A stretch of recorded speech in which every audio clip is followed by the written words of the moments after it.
नमस्कार मंडळी, मी गणेश नाईक. अलिबाग सफर या यूट्यूब चॅनलमध्ये आपणा सर्वांचं स्वागत. चौल ही ऐतिहासिक वारसा लाभलेली भूमी आहे. चौलमध्ये अनेक देवी देवतांची मंदिरे आहेत. आज आपण अशाच एका मंदिराला भेट देणार आहोत. चौलमधील तुलाटदेवी गावामध्ये धावीर देवाचं मंदिर आहे आणि त्या धावीर देवाची आज यात्रा आहे. चैत्र पौर्णिमेच्या दिवशी ही यात्रा भरली जाते. या यात्रेला लाठीची यात्रा असं म्हटलं जातं. तर आपण आता यात्रेमध्ये सहभाग घेऊन यात्रेचा आनंद घेऊया.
सुस्वागतम.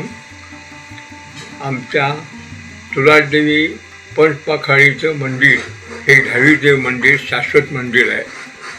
चैत्र पौर्णिमेला ज्या दिवशी हनुमान जयंती असते त्याच्या अगोदर एक दिवस अगोदर ज्योतिर्लिंग यात्रा, त्या दिवशी आमच्या धावीदेव मंदिराचा देवाचा हा फार मोठा उत्सव तिथे होतो आणि त्याला यात्रेचं स्वरूप निर्माण होतं. आज पिढीजात ह्या मंदिराचा आजचा हा जो कार्यक्रम असतो चैत्र पौर्णिमेचा, तो फार मोलाचा असतो. धावीर देव हे शाश्वत दैवत असल्याकारणाने तिथे खूप भाविक लोक येतात. हे मंदिर आमच्या पंचपाखाडीचे तुलाटदेवी पंचपाखाडीचे आहे. त्याच्यामध्ये तुलाटदेवी पाखाडी, भाट पाखाडी, चौकशी पाखाडी, गणपती पाखाडी, टेकाकर पाखाडी आणि राऊत पाखाडी अशा 5 पाखाड्यांचा संपूर्ण संबंध तिथे असल्याकारणाने आणि त्याचप्रमाणे इथे सुमारे 250 सभासदांचं हे मंदिर आहे. आणि ह्या मंदिरामध्ये चैत्र पौर्णिमेच्या दिवशी म्हणजे यात्रेच्या निमित्ताने सगळे लोक जमतात आणि हा लाटीचा जो उत्सव आहे, कार्यक्रम आहे, हा एक दिवस अगोदर लाट बांधून दुसऱ्या दिवशी तो फिरवण्याचा फार मोठा कार्यक्रम आमच्या ह्या चौल परिसरामध्ये आहे. ह्या यात्रेसाठी चौल पंचक्रोशीतील बहुसंख्य मंडळी आणि बाहेरून सुद्धा मंडळी धावीर देवाजवळ लाट कशी फिरते हे बघण्यासाठी उपस्थित असतात. हे एक शाश्वत मंदिर ज्यांनी नवस केलेला असतो, तो नवस पूर्ण करण्याचं सामर्थ्य ह्या धावीर देवामध्ये आहे. ही लाट आज पिढीजात म्हणजे खूप वर्षांपासून हे चालू आहे आणि हे चालू असलेलं हे जे हा जो मोठा कार्यक्रम आहे, हा आम्हाला उत्तम म्हणजे असा इतका म्हणजे फार मोठा हा कार्यक्रम असल्याकारणाने आम्हाला त्याच्यामध्ये समाधान आहे. त्याचप्रमाणे बघायला येणारी जी मंडळी आहे त्यांना पण हे समाधान वाटतं आणि स्तुत्य कार्यक्रम हा आम्ही साजरा करण्याचा प्रयत्न करतो आणि तो पूर्ण होतो.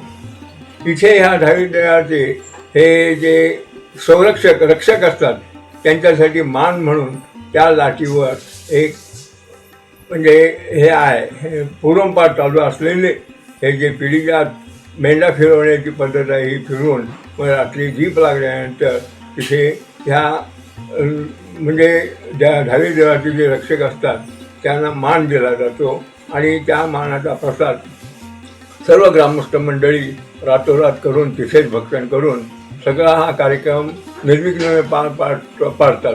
अशी ही पंचपाखाळीची आमची जी देवस्थान आहे हे देवस्थान फार मोठं आहे आणि याला उत्तरोत्तर प्रगती हो अशी मी इच्छा व्यक्त करतो.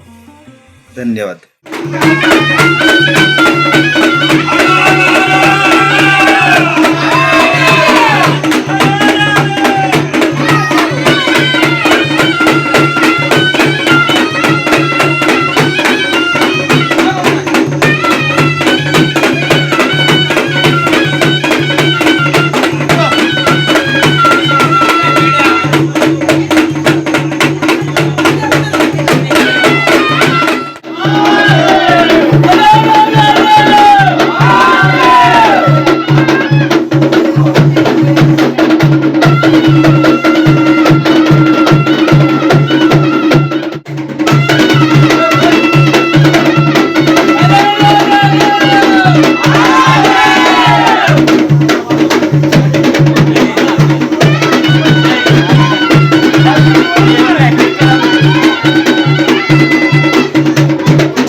दहावीर देवाच्या जत्रेचा व्हिडिओ तुम्हाला कसा वाटला आणि ह्याबद्दल आणखी काही माहिती असेल तर कमेंट बॉक्समध्ये जरूर कळवा आणि असेच नवनवीन व्हिडिओ पाहण्यासाठी अलिबाग सफर या चॅनलला जोडले राहा.